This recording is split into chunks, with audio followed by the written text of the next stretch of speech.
This is a review source material for paper 1. Religion comes from the Latin of religare, to tie or bind together. Cult comes from Greek, cultus, to care for or to worship. Anderson thinks religion might be making a comeback in Western intellectual circles. You have Professor John McWhorter uses religion as an insult. Woke racism, how DEI has wronged Black Americans. Elements and features of religion, maps of meaning, what has value and when, what is your life for. We're going to go through God's spirits, forces. They're generally attributed to something mystical. Consciousness is a fundamental element of the world. Ritual, the practice of moral teachings. How ought you to act in specific circumstances? Connection to deep structures of the world. Myths are stories that teach fundamental ideas. A special kind of experience, Rudolf Otto, the experience of the holics, powerful and yet terrifying.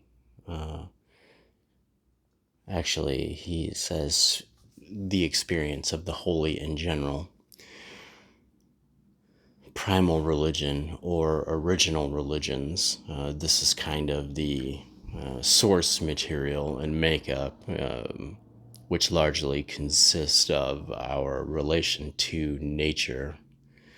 Eastern religions, our relation to the entirety of the cosmos. Western religion gravitates towards our relation to the end times, our relation to linear history. We'll be getting into primal religion soon. The raw material of religion or primal religion. How do religions emerge out of primal religion or respond to primal religion? All this stuff's with us. We have not graduated away from any of it throughout the course of human history. A central feature is animism, thinking about the inanimate as though it was alive. This comes from anima, Latin for life or alive. The spirit of the mountain, for instance, the spirit of a river, how the Japanese call Mount Fuji, Fujisan or Fujiyama. Nature has power over you. We are in nature. We associate consciousness everywhere. This gets into panpsychism. There are lots of gods and spirits. A high god exists but isn't worshipped. How much can your life matter, or how much does it not matter in the caring of a high god? It's the local gods that get attention because they seem to actually care about you. Ancestor worship is very common in primal religion. There is often a spirit world. When you dream, you are accessing the spirit world. There are specialists in this regard who can induce a hallucinogenic state, a shaman of sorts. Medicine men and witch doctors are prominent in this realm. Ritual has to deal with the practical. These are things like sacrifices, give something to the gods and they give something back to us. Sacred spaces become very important, the hallowed ground, so to speak. Totems, particular animals. In primal religion, there are taboos. There is a notion of ritual purity. Taboo pops up in many religions of what is not okay. ritual purity is a really big deal in Hinduism, which is the birth of the Indian religion. Hinduism, people have been practitioners. It's actually a Muslim definition. So people who practice Hinduism is people who practice that religion. So it was a name put upon them. Eternal Dharma could be applied as a meaning for Hinduism. The Vaidika is the Dharma of the Vedas. The Vedas were also spoken or chanted as the Aryans that brought it with them were completely illiterate. Hinduism does not have clear boundaries. Is there a unifying feature of Hinduism? You must adhere to the Vedas. What were the civilizations in the Indus River and central city of Harappa? Harappa had about 40,000 people at the time, which was gigantic. They left no writing, but they left a lot of architecture. There are many prototypes of Shiva and goddess worship. Shiva is signified by the lingam, or a phalanx. Harappa was found at the Tigris and Euphrates rivers, or Shiva rather, of the Mesopotamian cultures. There are echoes still in modern Indian religion. In Hinduism, there is an emphasis on ritual cleanliness. People in the upper class are considered to be more ritually clean than the lower classes. The cure for athlete's foot is peeing on your feet. And that was brought up due to the fact of talking about purity and what is gross or taboo and should it be done or not. I guess if you're a Hindu and you sprinkle your own face with cow pee, I don't really see what the big deal is, but so ritual cleanliness, we participate in activities like this all of the time. The other civilization discussed are the Aryans, along with the Indus Valley, Iran, Aryan, Ireland, Aryan. These are places that took on the name. They moved into the Indus Valley around 1500 BCE. They had a language called Sanskrit, meaning well-formed. Sanskrit seems to come from other parts of the culture and not the Aryans themselves who were illiterate. Sanskrit, however, does become the foundation of Indo-European language. They gave us the Vedas, and they weren't written down for thousands of years. The Rig Veda is actually from 2000 BCE. And you have the Samaveda, the Yajur Veda, and the Atara. The kind of scripture called Shruti, this is what is heard, and Shriti is what is remembered. They're only spoken by a special group of priests. We're getting the worldview of the Vedas from those chants, which were later written down. The Vedas aren't giving you a world view, they just had one. The world, heaven, the Svarta, is the atmosphere, the earth.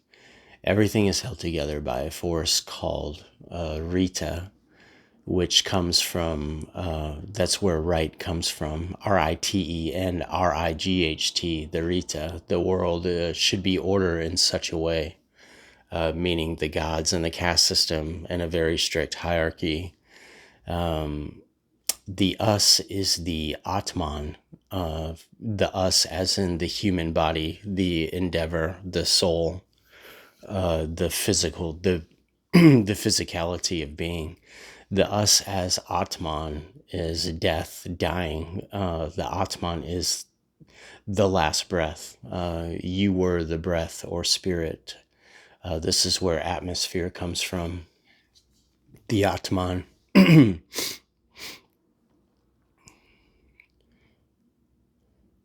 The origin stories are taken very seriously. The gods in Hinduism are in the ether of heaven, the atmosphere, and the earth. Indra is the sky god and the war god. Agni is the fire god. Varuna is the guardian of Rita. You will follow proper ritual. The god Soma is uniquely Hindu. We have drunk the Soma. So goes an ancient Hindu song. The gods are not transcendent, meaning they're here with us.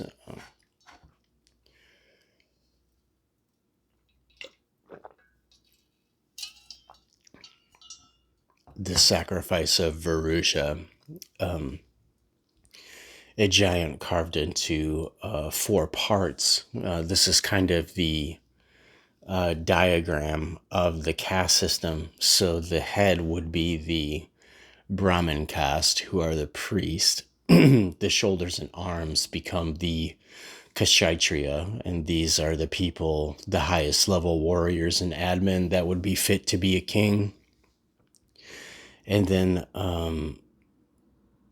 you have the Vashya, who are the legs. They become the merchants and farmers, and things of that nature, the high level skilled workers. And then the Shudra are the feet of society, who are the servants.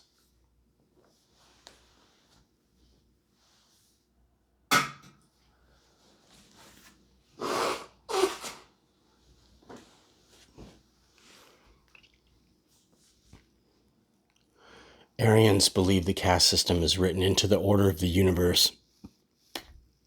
And the caste system is integral to Hinduism.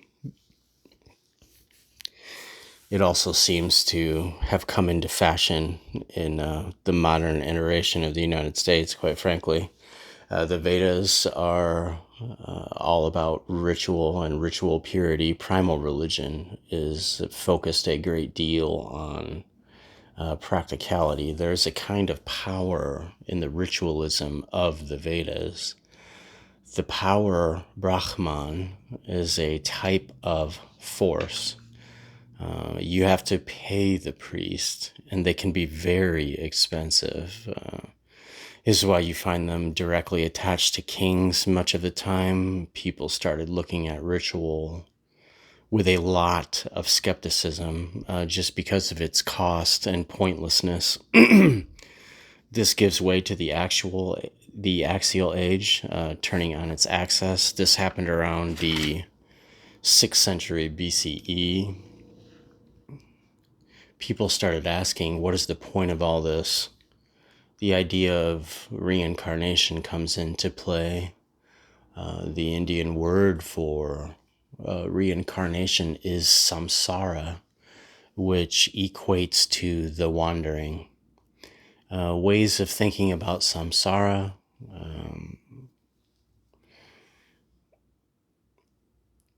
They want to escape the wheel. Samsara is actually looked at as bad and eternally exhausting.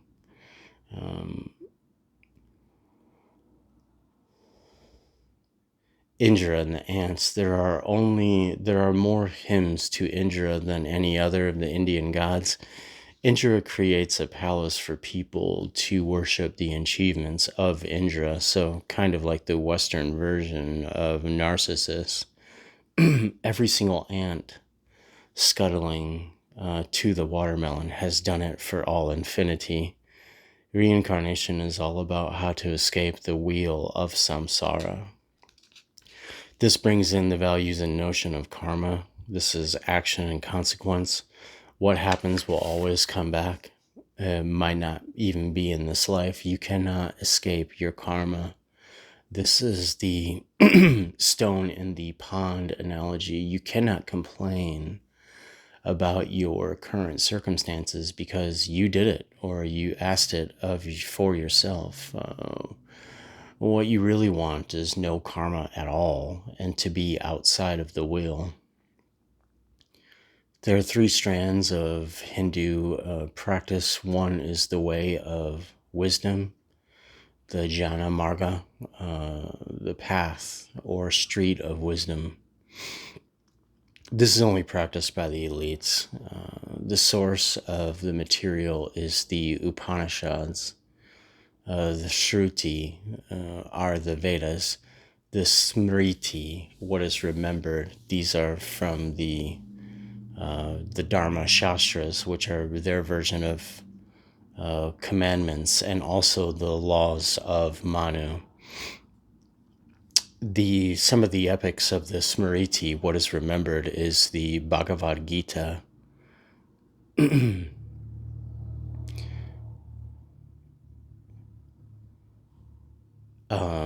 Which is the most widely read text. The Vedas are the most sacred. The Upanishads are added later on. This is basically Hindu philosophy.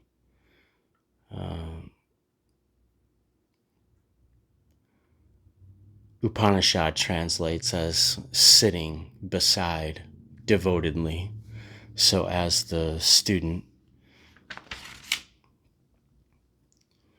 the Atman is what you are deep down. You are something beyond the physical and the conscious. The Brahman is what is fundamental reality.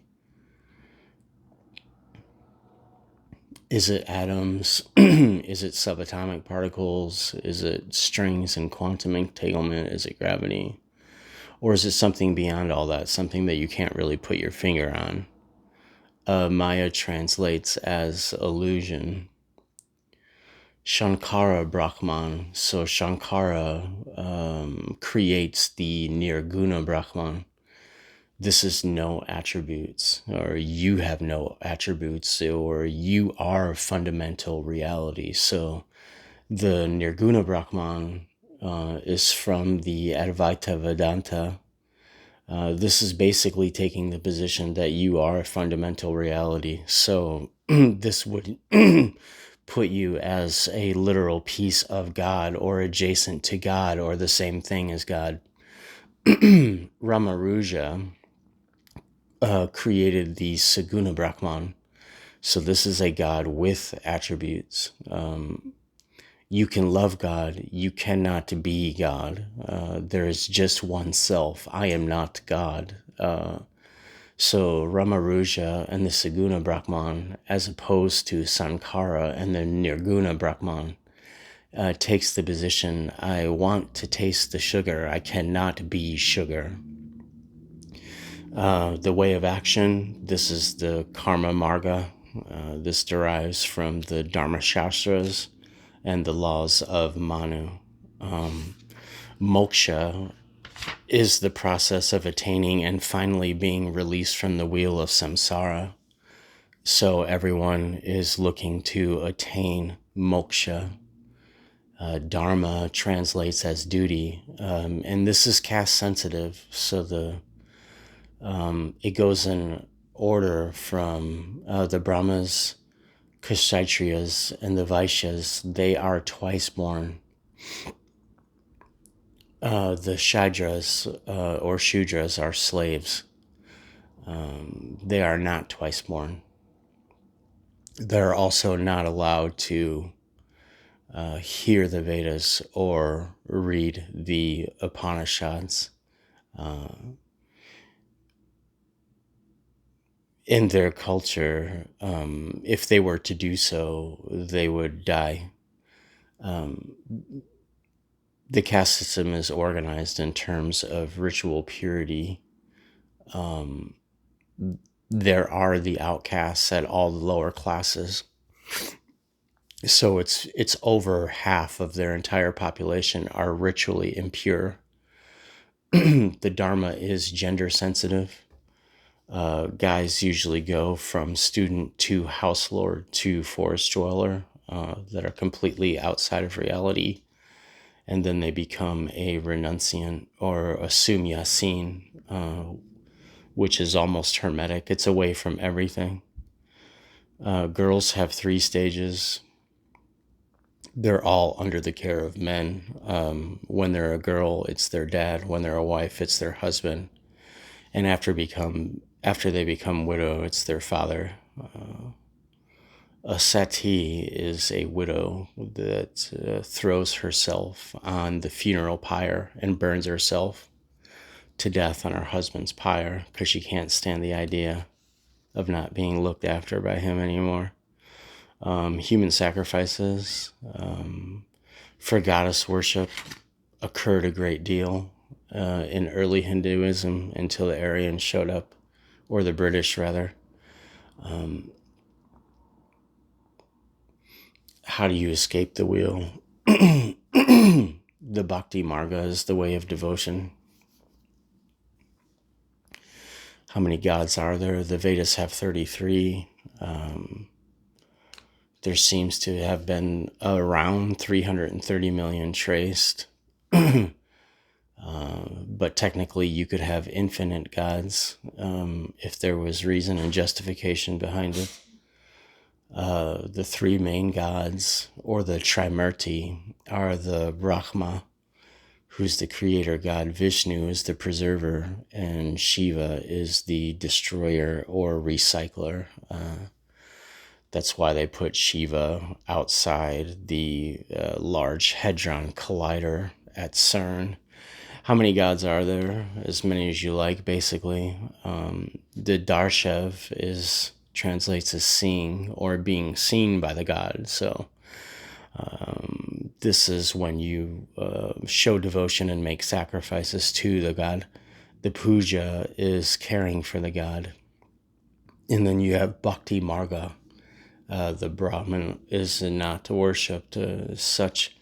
There is Shiva worship or Shaivism. Vishnu worship is Vishnaism. Shaktism is the worship of the goddess in multiple forms. Shiva as circle of fire or lord of the dance. He is crushing the demon of ignorance who happens to be in form of a conquered human being. Vishnu, who has avatars also called Rama and Krishna. Krishna is the Mahabharata from the Bhagavad Gita. Arjuna is the character in the Bhagavad Gita, the soldier, the charioteer, who is contemplating the amount of death and murder he's about to inflict upon the world. Shaktivism. This is different whether you're married or single. Parvati is the Shiva's wife. The unmarried are known as the Kali or the Durga. And they participated in much of the human sacrifice. Hindus would kidnap people at night. This is where the term thug comes from. And offer them up for human sacrifice. The women provides the energy in Hinduism. So if she is unmarried, the man provides the form. So that's why unmarried women are looked at as wild and potentially dangerous. Durga is summoned to defeat the demon army. Durga is a woman. Calcutta is named after Kali. This happens in the Bhakti Marga.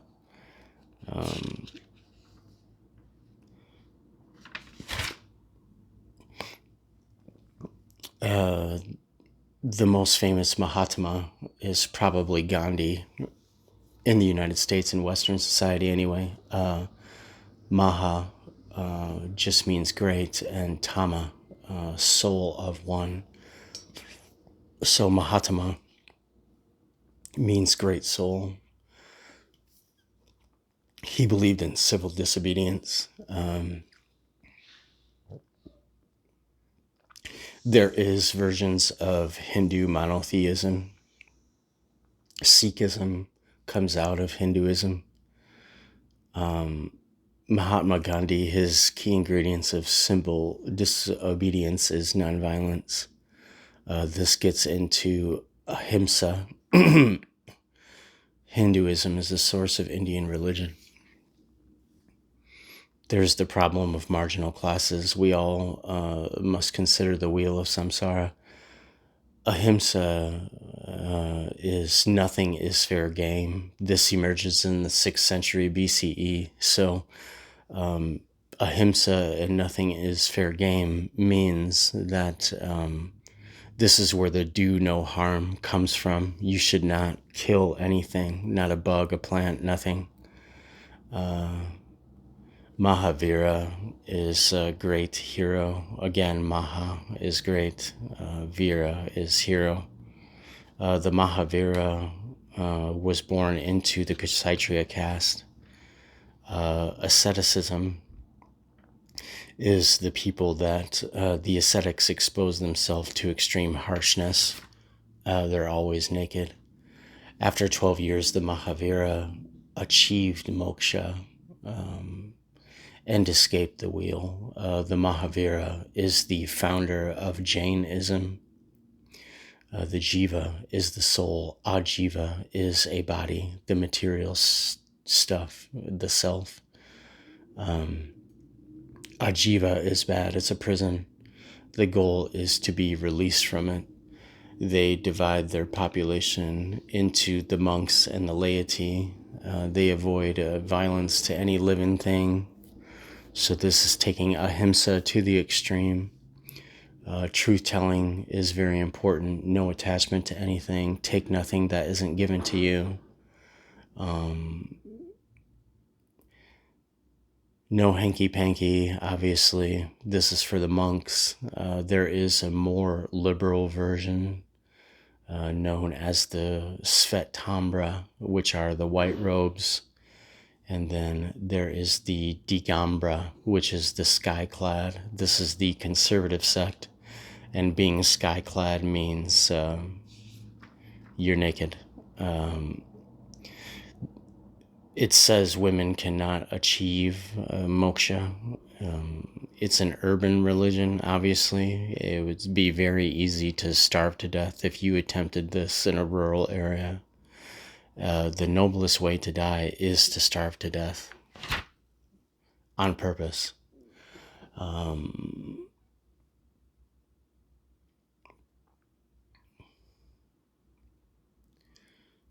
So the Buddhism creed is I take refuge in the Buddha. I take refuge in the Dharma. I take refuge in the Sangha. The Sangha is the Buddhist community. The life of the Buddha, who was born as Siddhartha Gautama, was an Indian prince. He's also known to be called as the Shakyamuni. The term Buddha translates as the Enlightened One. Buddhists care less about historicity versus legend. The Jataka tales, what were the Buddhist previous lives, or the Buddha, rather. This takes place in the Jataka tales. The Buddha was born in the 6th century BCE. This time keeps coming up over and over again.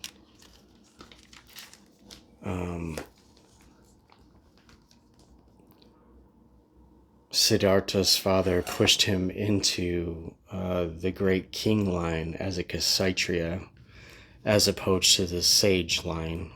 He didn't want the possibility to exist that his son would not become king. The Buddha wanders across 4 sites. And he comes across an old man, he comes across a sick man, he comes across a dead man, and he comes across an ascetic man, one of the renunciants. The Buddha abandoned his family and lived his life as an ascetic after meeting the ascetic man. There are many statues and visual depictions of the emaciated Buddha sitting under a fig tree, which is called the Bodhi tree.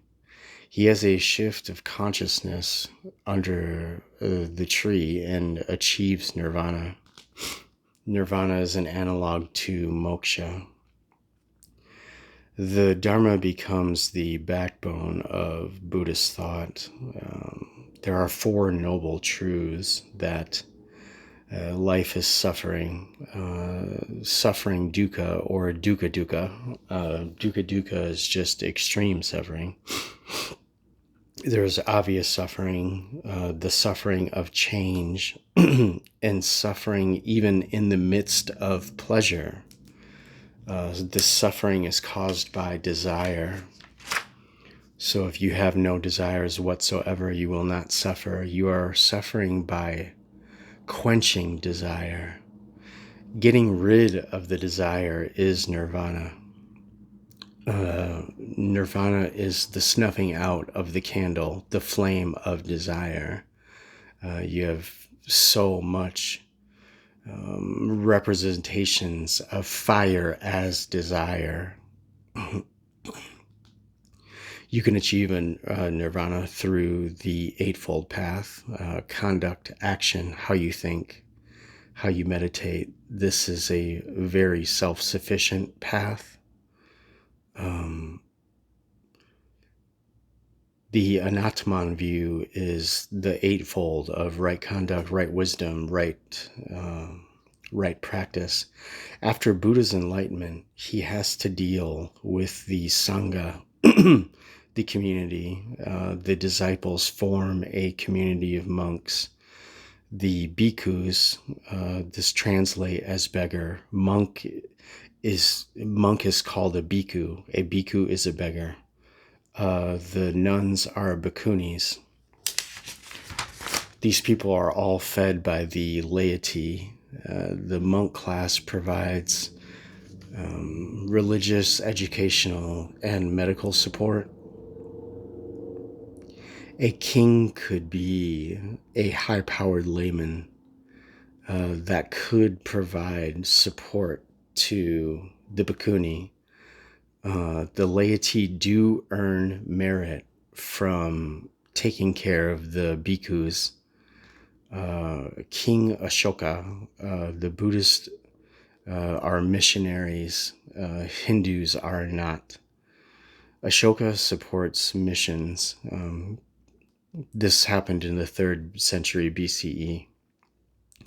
Buddhists could not survive the Muslim takeover of India. This is when it gets pushed east.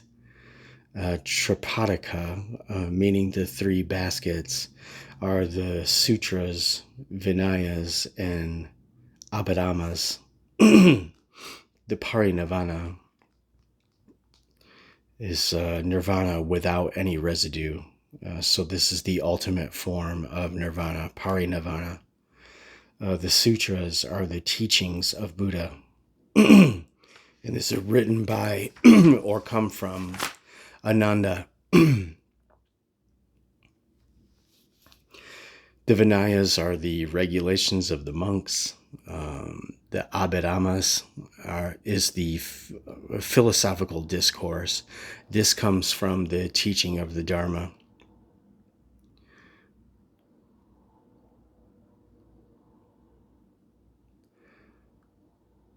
So the Anatman and the Anatta are the no self view. This is Sanskrit versus Pali. Getting rid of the base of the you, continuing through time. There's no such thing as you.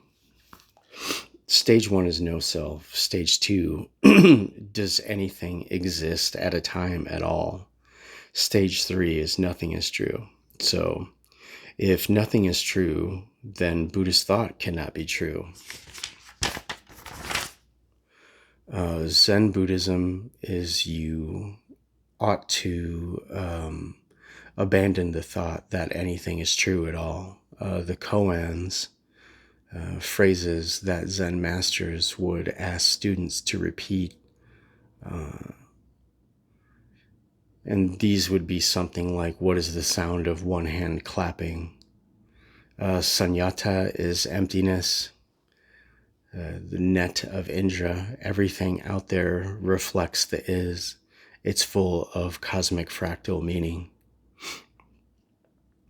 What happened when Buddhism went east? Buddhism couldn't survive when Islam moved in. This caused a splintering of sects when it formed. Original Buddhism is known as Theravada. This most closely resembles the original Buddhism of the Buddha. This largely takes place in Sri Lanka in Southeast Asia, but not in Vietnam.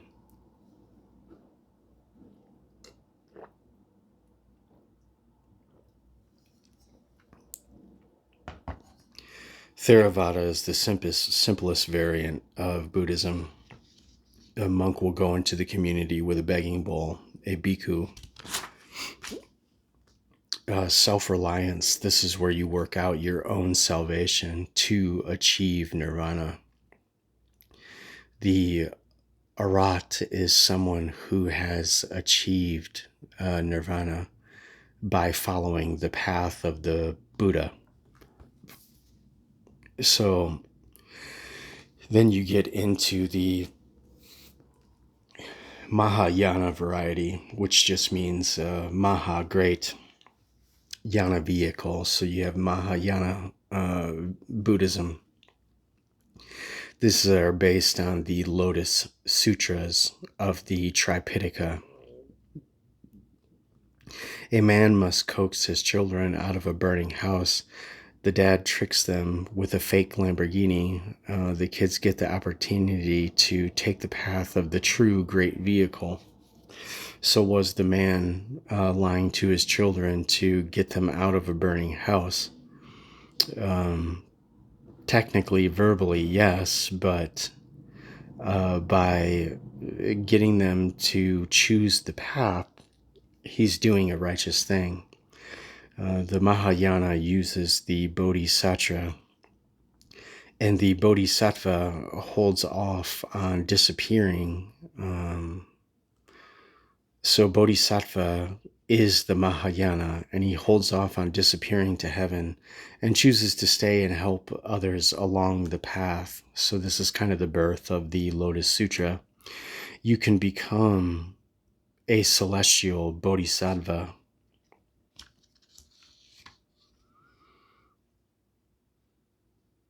The act of Avalokti Shivara is, are you suffering? Guanyin takes place in China. Amitabha or Amida is the Japanese version. Call upon to be raised into the Pure Land. Pure Land Buddhism, the Buddhist Church of America, are Amida, Japanese style Buddhist. Tibet has its own Buddhism, the Vajrayana or Thunderbolt Buddhism. This introduces the idea of Tantrism. The Dalai Lama, who's Tibetan, is a religious, spiritual, and also political leader. Dalai translates as ocean, and Lama is the guru or teacher. So Dalai Lama equates to the ocean of wisdom. Right now, it's Tenzin Gyatso.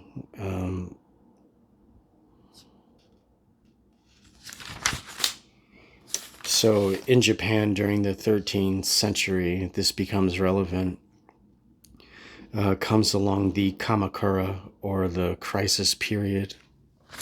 And out of that, from the Mongol invasion, Kamakura people experienced Mappo, or what is the degenerate age.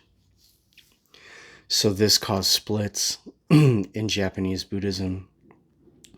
There was the Pure Land variety that were promoted by Shinren and Honen, and this says let go and call on Amida. The second variety was from Nichiren, and this was about repent, repent, and purify yourselves. This turns out to likely be a Jew that brings that ideal to Japan. And it says, focus on yourself, then be saved. So, and then thirdly, there is the Dogen, or the Zen master, and this states that there is no Mappo. Just sit and watch. Everything is in its place and time. So,